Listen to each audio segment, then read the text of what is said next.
오 하나님, 제 눈동자에 영혼을 새겨 넣어 주소서. 만약 하나님이 영혼을 우리 눈동자에 각인시키신다면, 만약 하나님이 심판을 우리 눈동자에 새겨 넣으신다면, 눈이 아니면 우리 마음판 신비에 그 영혼 혹은 심판을 새기신다면, 우리는 지금 현재와는 전혀 다른 부류의 사람이 될 것입니다.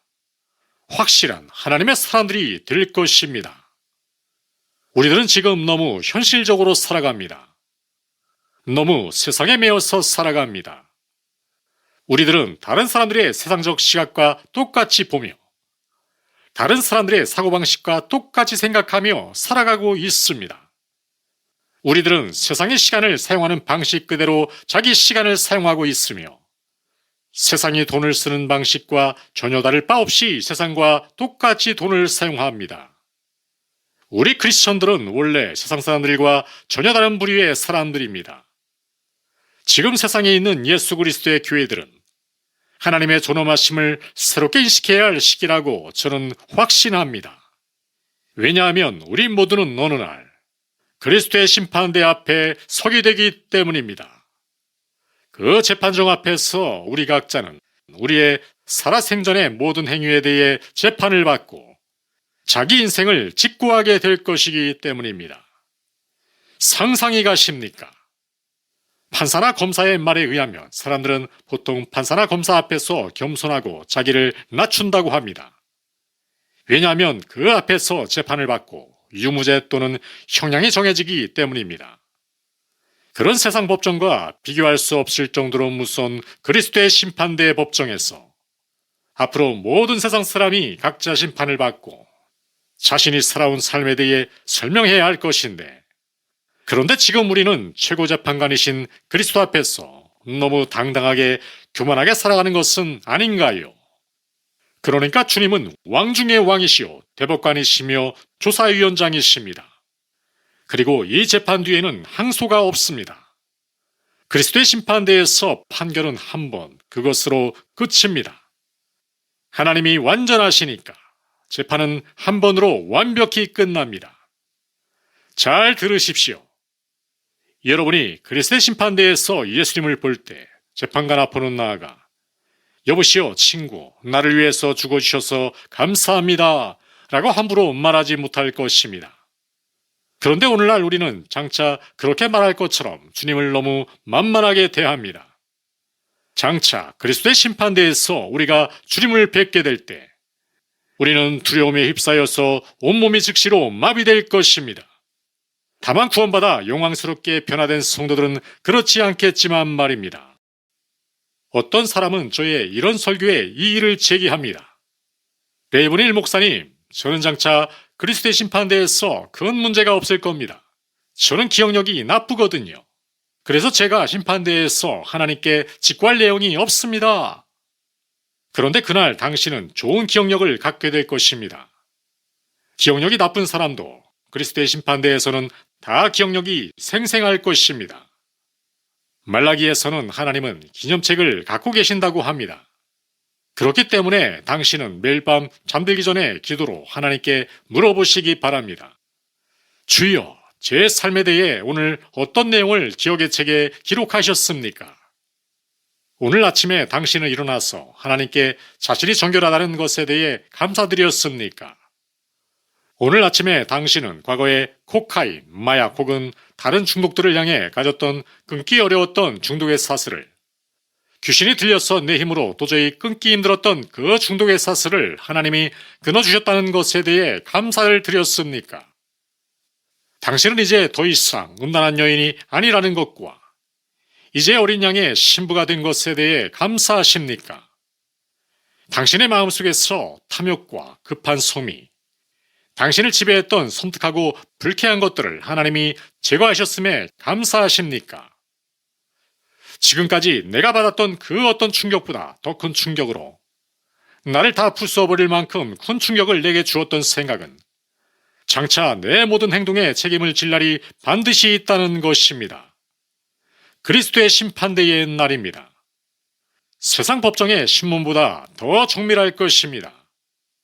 베드로전서 4장 5절.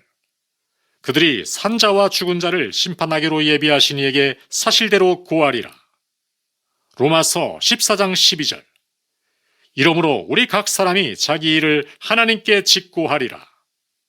우리는 단순히 내가 행한 행동뿐만이 아니라 그 행동 이면의 동기 때문에도 심판을 받게 될 것입니다. 심판이 철저하다는 뜻입니다. 우리의 겉행동은 별 문제가 없다 하더라도 그 뒤에 숨은 동기는 숨길 수 없을 것입니다.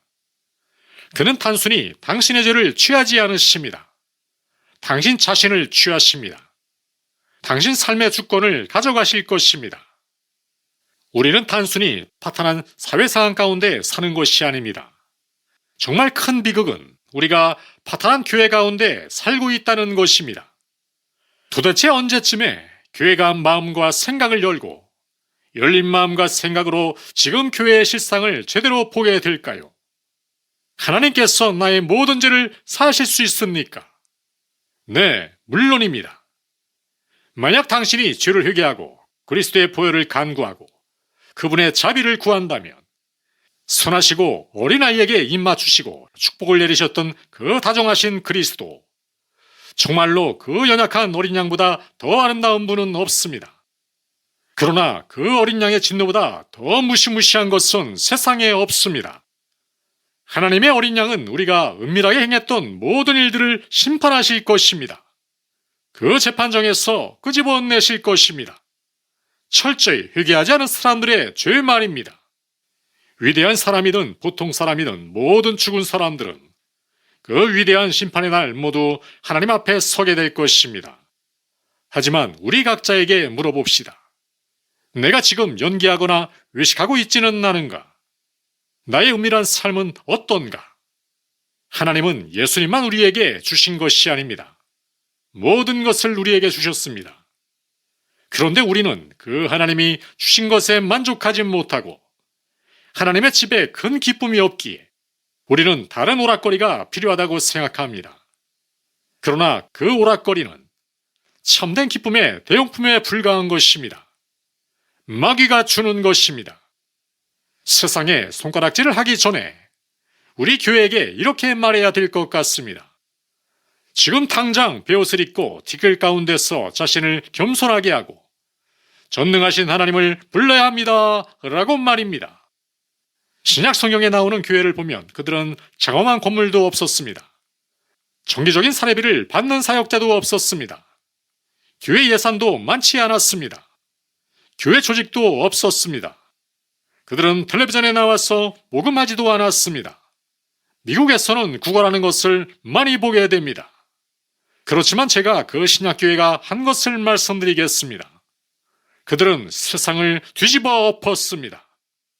지금 우리의 교회는 영광스러운 그리스도의 신부요, 그리스도의 몸이지만 어쩌면 하나님께 부끄러운 존재가 될 수도 있습니다.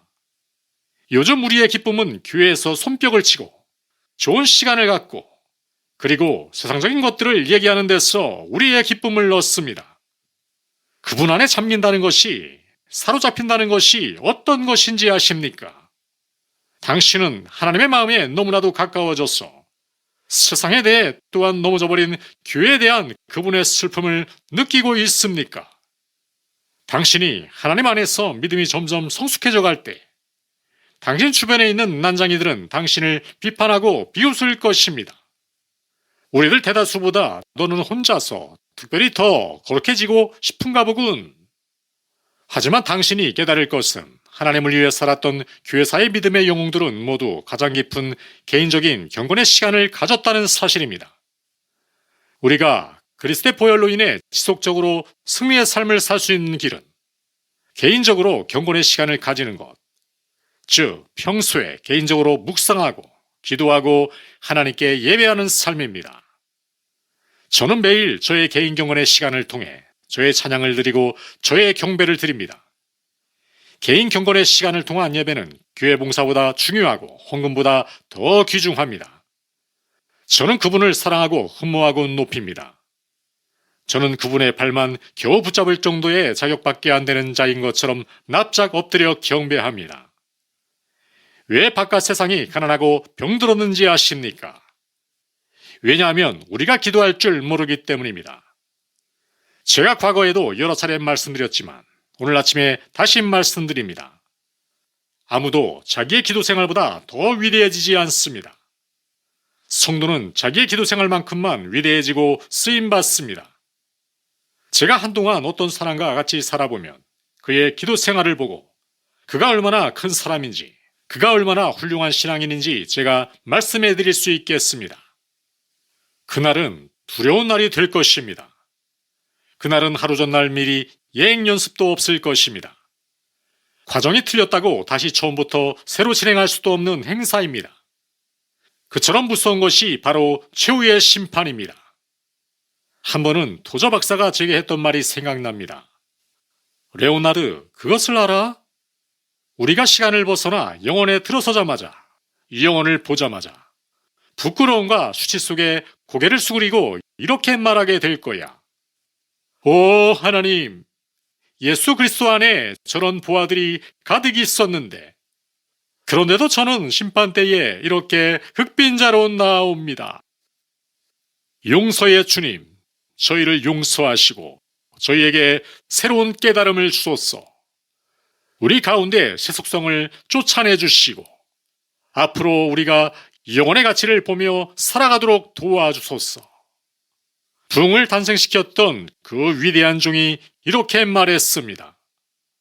하나님, 제 눈동자의 영혼을 각인시켜 주소서. 그래서 현재 세상이 아니라 앞으로 영혼만 쳐다보고 살게 해 주소서. 우리가 이 지구상에서 전혀 다른 부류의 사람들로 살아가지 못한다면 우리는 여기에 살 자격이 없습니다. 죽는 것이 낫습니다.